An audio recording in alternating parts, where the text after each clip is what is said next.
you have a Bible, let me invite you to open up to 1 Corinthians chapter 15, or you can just listen or you can follow along. I will be reading directly from the text this time. 1 Corinthians chapter 15, beginning in verse 12. There's two verses in this text that I want to draw your attention to most, and when I get to them, I'll let you know which ones they are. We see in the Bible that it was not uncommon for God's people to stand in honor of the Word of God when it was read publicly. So I would invite you, would you stand with me as we read the words of the living God? 1 Corinthians chapter 15, beginning in verse 12. Now, if Christ is preached that he has been raised from the dead, how do some among you say there is no resurrection of the dead? So there were people who said, no, we don't believe in a resurrection. We believe in Jesus, but not the resurrection. How could you say that, is what he's saying. Verse 13, but if there is no resurrection of the dead, then Christ is not risen. And if Christ is not risen, then our preaching is empty, and your faith is also empty. Let me read that verse again. This is one of the ones I want you to really pay attention to. If Christ is not risen, then our preaching is empty, and your faith is also empty. Some of the other translations say vain, worthless. Verse 15, yes, and we are found false witnesses of God, because we have testified of God that he raised up Christ, whom he did not raise up, if in fact the dead do not rise. For if the dead do not rise, then Christ is not risen. Now here's the other verse that we want you to pay particular attention to. It's very close to the other one. And if Christ is not risen, your faith is futile, and you are still in your sins. Then also those who have fallen asleep, a euphemism for having died physically, then also those who have died in Christ have perished. They're done. There's no hope for them if there's no resurrection. If in this life only we have hope in Christ, and that is in particular of his resurrection, we are of all men most pitiable. If this is it, if there is no resurrection, then if your Savior's dead, you got no hope.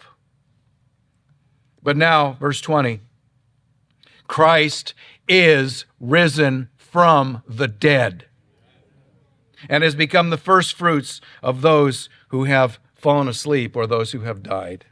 May God add his richest blessing to this, the reading of his word. You may be seated. Well, today, in case you haven't noticed, is Easter Sunday.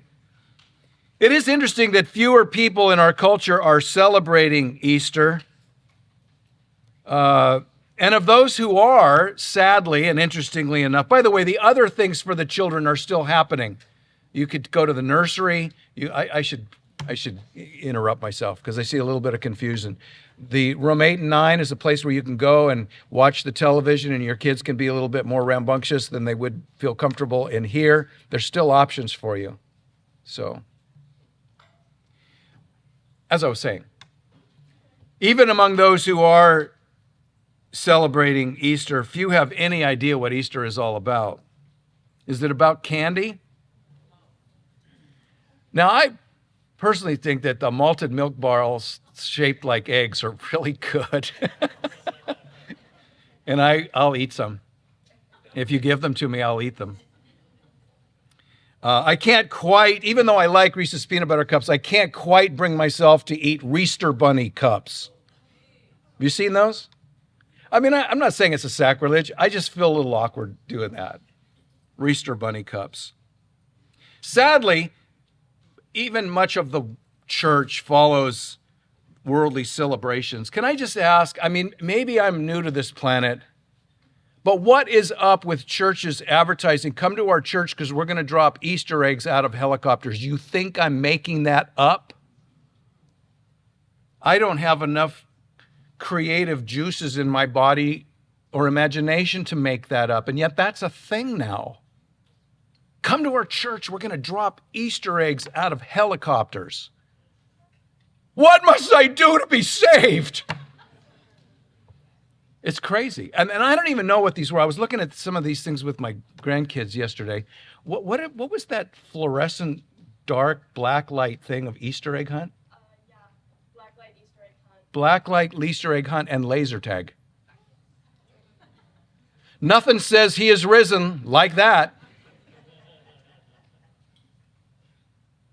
Goodness. Oh, and then, I'm not naming names, but there's a church in our county that's saying, come to our church for Easter services and you'll get free in and out for lunch. We have to conclude quickly because I got to get there for the lunch, and it is across the other side of the county. Praise God, we are certainly not the only church. There are many who are faithful Bible-preaching churches who preach the gospel, proclaiming he is risen. Yeah. But here's a question. Here's three of them, actually, a triplicate of questions. Great. Who's he? And how about this? What is he risen from? And maybe most importantly, what did he rise for? You think, oh, there's the outline for the sermon. It's not. For 2,000 years, and for at least at the beginning of my time as a Christian back in the 1970s, it was very common for Easter messages to defend the resurrection, to say, look, there's people don't believe in the resurrection, but here's why you should, because it really happened. You know what I've found out over the last nearly 40 years of preaching? That doesn't work much in these days. You want to know why? Because people don't care. Non-believers are not moved by you giving a case for the resurrection. I'm not saying it's a bad thing. Don't get me wrong. There is a case for it. As a matter of fact, some have said that the resurrection of Jesus Christ is the most documented event in human history, at least in that long ago. Charles Colson said that the Watergate mess proves the resurrection is true. I haven't got time to go into that, but it's interesting. But here's the thing, defending the resurrection to non-believers has become practically meaningless. The standard response, whether it's verbal or not, is so what? I've seen more fantastic things on television and movies. It's amazing. Maybe Jesus rose from the dead in front of a green screen. Many have heard and seen documentaries of people who claim to have died and come back to life. It's like, so what? Jesus rose from the dead. I know a bunch of other people who claim the same thing. These things sort of make Christ's resurrection seem empty, meaningless, no big deal.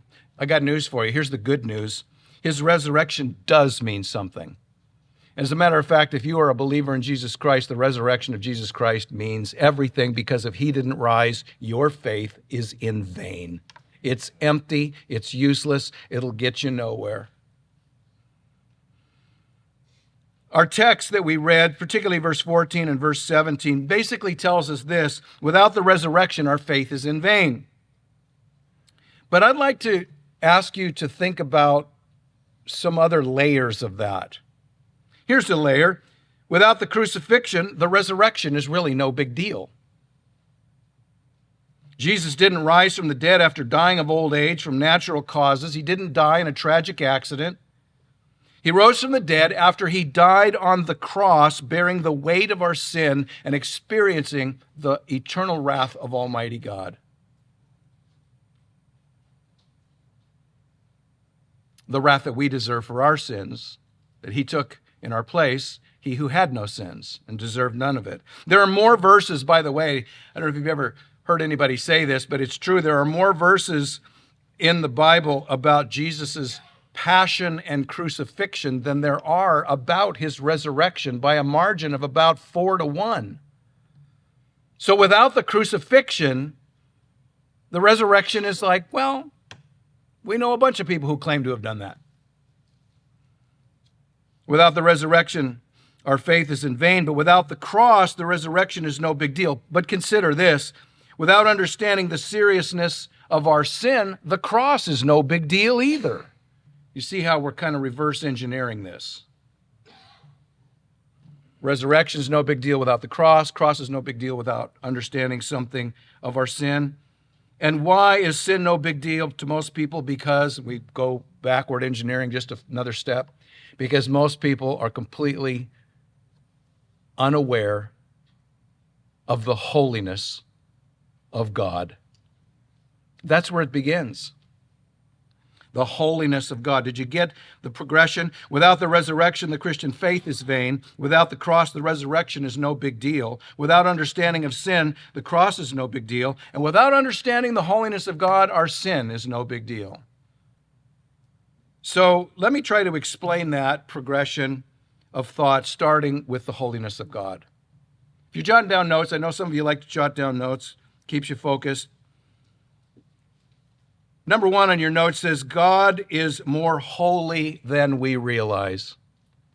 God is more holy than we realize. The word holy, many of you know this, but in case you don't, let me tell you, the word in the Bible that's translated holiness or holy has two basic meanings. The first is it refers to being set apart, being other than, being different from.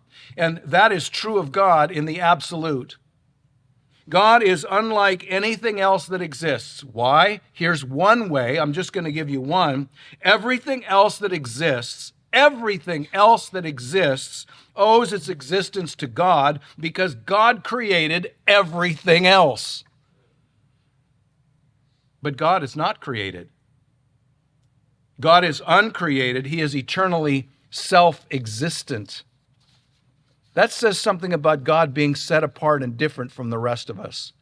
Cause and effect that applies to virtually everything in one way or another except for God.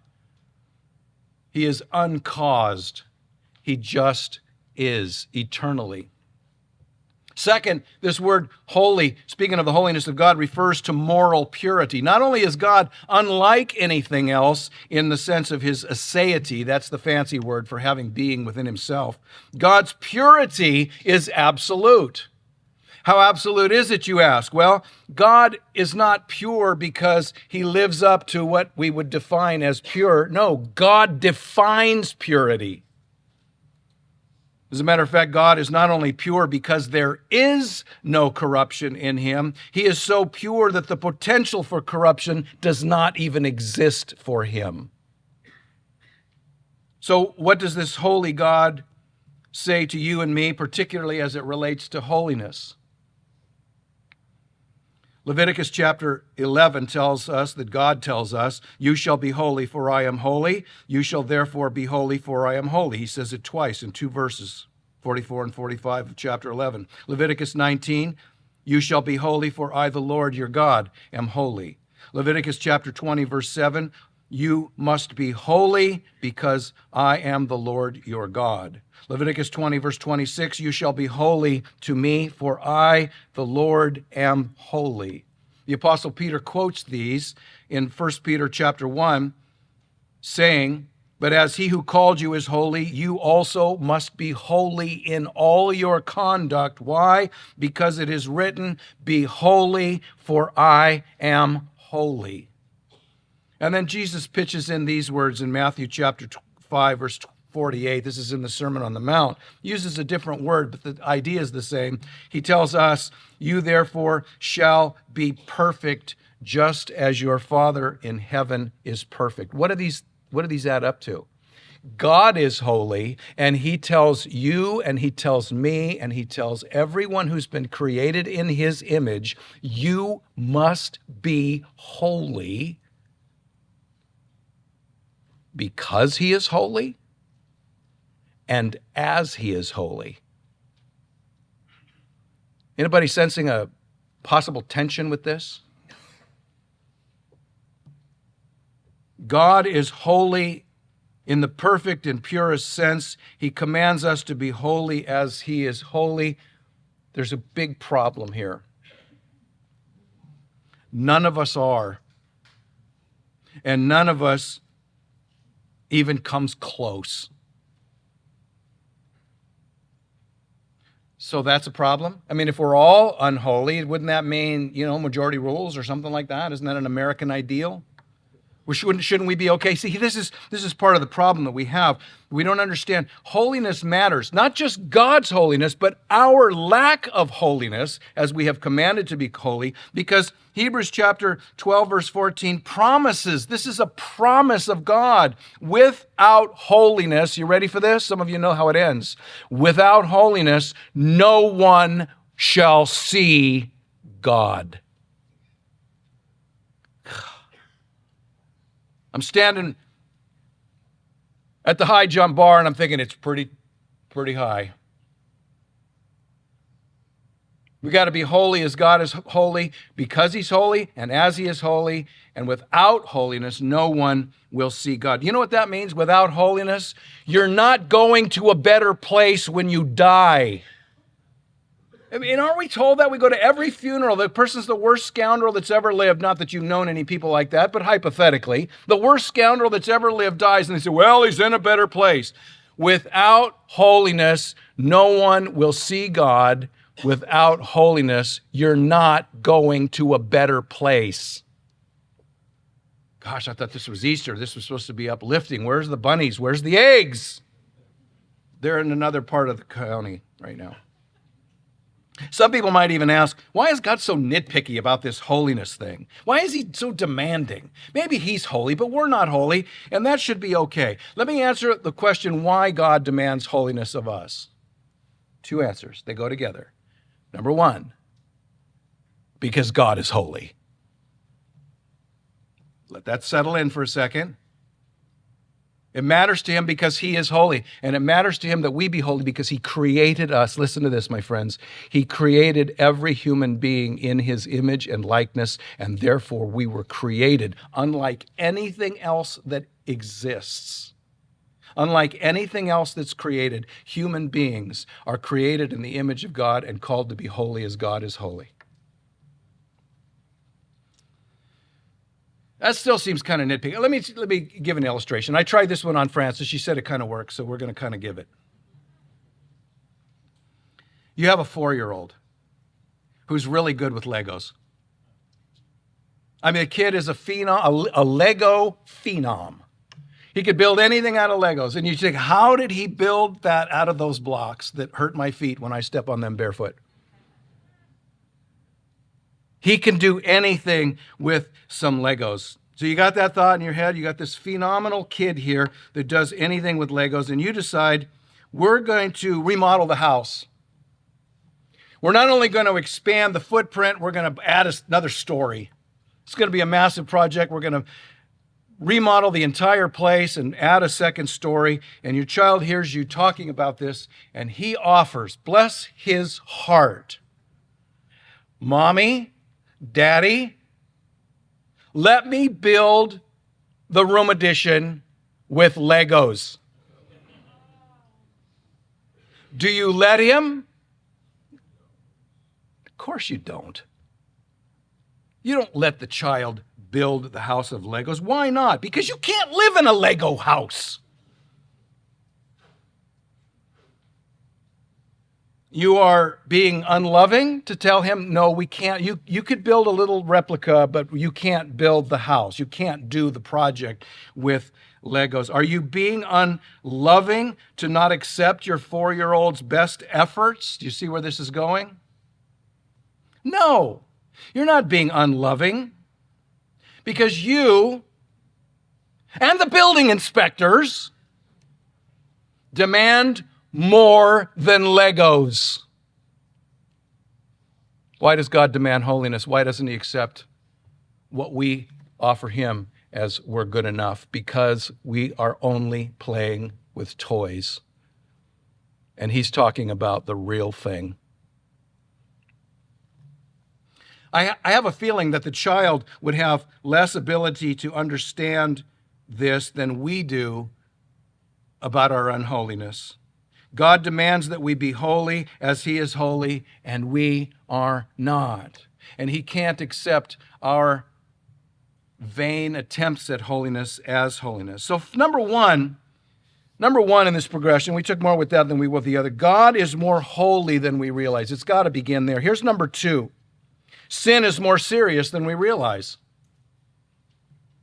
God is holy and we are not, and that matters. Why? Because God says it matters. And being God, being the creator, being the master of everything, he has the unique right to make the rules. God says we must be holy as he is holy, or else what? His just judgment. No hope of heaven. God says in his word, the wages of sin is death. This is not a difficult concept for us to understand. We understand that when we work, we earn wages. God says there is a payday for sinning. And on that payday, the wage that has been earned by our sin is death. Proof of that is every person dies. We all have an appointment with death, but that's only looking forward to something else, because our physical death isn't our biggest problem. Our biggest problem is what the Bible refers to as the second death. This is a death that God speaks about in Revelation 20 and again in 21. It's called the second death. I want you to hear, just listen. It's just a short little bit of verses, but Revelation chapter 20, verse 13, 14, and 15 says this: the sea gave up the dead who were in it. This is at the very end of time. And death and Hades was delivered up, and death and Hades delivered up the dead who were in them, and they were judged. Who? Everyone. Were judged according to his works. In other words, the payment is going to be depending on what the work was. Verse 14, then death and Hades were cast into the lake of fire. This is the second death. And anyone not found written in the book of life was cast into the lake of fire. And in the next chapter, in verse 8, the lake which burns with fire and brimstone is the second death. Pretty much everyone, with the exclusion of maybe the certifiably insane, will agree that we're not perfect. None of us is perfect. We tend to be so comfortable with the fact that no one's perfect, we mistakenly assume that because we're okay with our sin, God should be okay with our sin.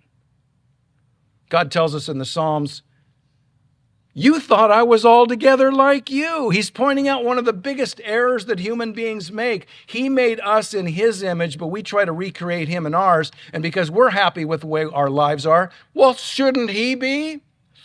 No. Because he's God. And why is it that he's not okay with our sin? Because he is holy, and because he is holy, and he has created us to be holy, our sin is more serious than we realize. Instead of looking at the holiness of God as a standard by which we will be judged, we look at people who we can find, and it's always easy to find someone at least who we think is inferior to us, and we say, well, we're better than them.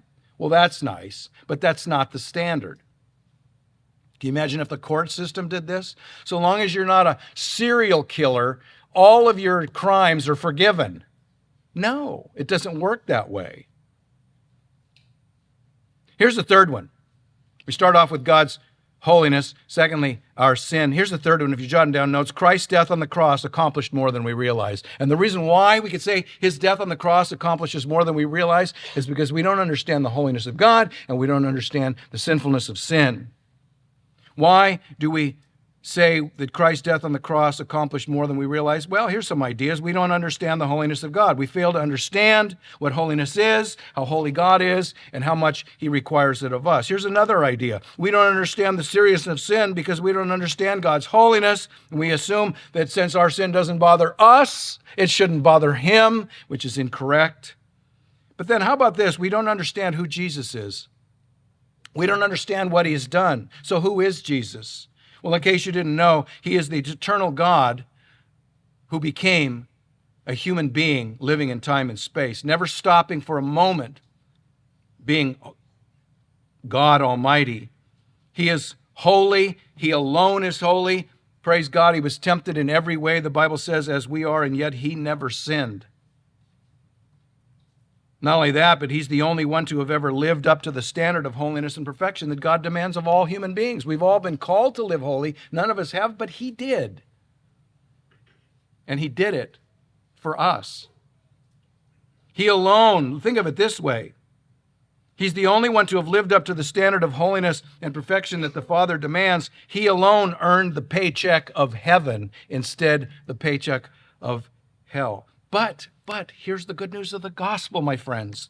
Instead of collecting his paycheck, which would have been go straight to heaven, do not pass go, do not collect your $200 or anything like that, he willingly accepted our paycheck.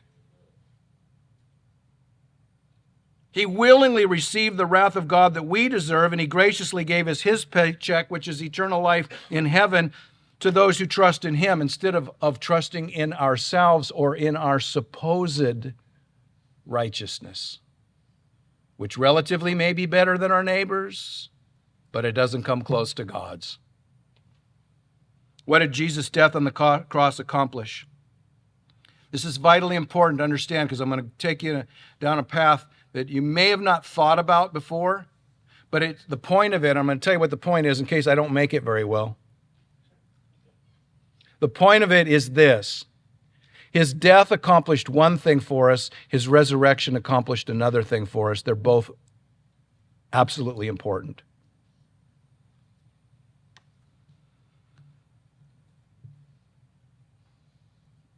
We don't understand the fullness of what he accomplished for us, but write this down. The resurrection is more significant than we realize. We know that he died on the cross to pay the penalty for our sins, but I'd like to suggest you think about this. A moment ago, I said that on the cross, Jesus took the wrath for our sins. Folks, his death alone will not get us into heaven. Does this sound like heresy? Stick with me. Because he paid our sin debt on the cross, we are declared not guilty, but we have eternal life in heaven because he rose. Had he stayed dead, even if we had no sin charges against us, we would still lack the holiness required to get into heaven. By Christ's death, our debt is paid. It is by Christ's resurrection that he conquered sin and death and hell for those he came to save. It is because he rose that his holiness is deposited into our spiritual bank account, so to speak. I speak in metaphor to put it that way. When he rose from the dead, according to Romans chapter 6, those who trusted in him or who trust in him rise with him. It is vitally essential that our sins are forgiven because of what he accomplished on the cross, but he didn't stay dead. He had to rise.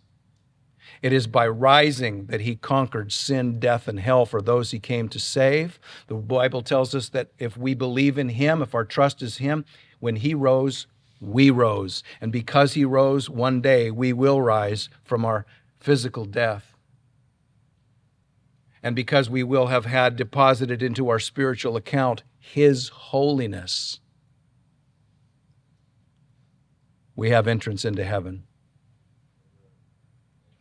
We've said it this way sometime in other times. If you have an insurmountable debt that can't be paid, and you also have absolutely no assets, some of you are thinking, yeah, I know. If you have an insurmountable debt that you could never pay and you have zero assets, if someone forgave the debt, you'd still be broke. Jesus died to pay the debt, to forgive our sin debt. He rose to give us his holiness so that we will see God. People celebrate Easter having no clue what it's about. The world, and very sadly, even some who claim to be the church, celebrate Easter today with no clue what it's about or exchanging it for something else, because trust me, if you were to put a caption under the picture of many churches, it would be, what can we do to make them like us? That is not the goal of the church. The goal of the church is, what can we do to point people to Jesus? How can we proclaim the gospel accurately and faithfully to the scriptures? Whether people like us is immaterial. What do they say about Jesus? That's everything. Let we who believe in, let we who follow Jesus understand the resurrection, because we understand the cross. And let us understand the cross because we understand something of our sin. And let us understand something of our sin because we understand something of God's holiness. Good news. He is risen.